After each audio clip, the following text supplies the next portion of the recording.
అనిల్ సుంకరకి బస్తాలు బస్తాలు డబ్బులు తెచ్చుకున్న సినిమా ఏంటి సార్? బస్తాలు బస్తాలు వరకు కాదండి. అంటే పర్సంటేజ్ చూస్తే మేజర్ ఆల్ ద మూవీస్ ఒక 2-3 తప్ప గట్టిగా తప్పండి.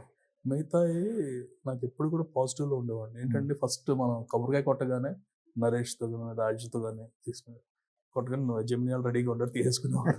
మనకి ఆ టెన్షన్ ఉండేది కాదు. ఫస్ట్ ఆఫ్ ఆల్ ఉండేది కాదు. And Goodachari is one good movie. నాకంటే అనుకోకుండా ఎక్కువ వచ్చింది. సామజవర్గమ్మ సంథింగ్ వేరే మేడ్ ద బెస్ట్. ఇంకా అంటే మహేష్ బాబు మూవీస్ అనేది డిఫరెంట్ వేరే స్కేల్ అది.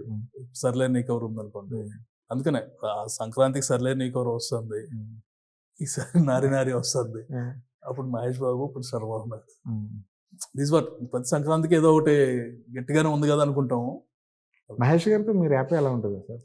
బాగుంటుంది. అంటే I treat all his movies as mine. First మన సినిమానే మాట్లాడుకుంటాం. అది ర్యాప్ ఆ రేంజ్ ఆఫ్ ఇది ఉంటుంది. బట్ ఆల్వేస్ ఒక టీజర్ రిలీజ్ అయినా ట్రైలర్ రిలీజ్ అయినా only then we'll talk. US వచ్చినప్పుడు ఇట్స్ రెగ్యులర్ ప్రాక్టీస్. దాని యూఎస్ వచ్చారంటే ముందే చెప్పేస్తారు ఆ డేట్స్కి. యూఎస్ వచ్చినప్పుడల్లా కలుస్తుంటారు. వారణాసి గ్లిమ్స్ ఎలా అనిపించిందండి? అది అంటే it's larger than life movie. ఏది ఎలా ఉన్నా every one has to see it. And plus ఇది కనిపిస్తుంది సంథింగ్ నాట్ ఆర్డినరీ. ఏదో సరదాగా తీసేసి సినిమా కాదు. ఆయన ఎప్పుడు అలా తీరు కాబట్టి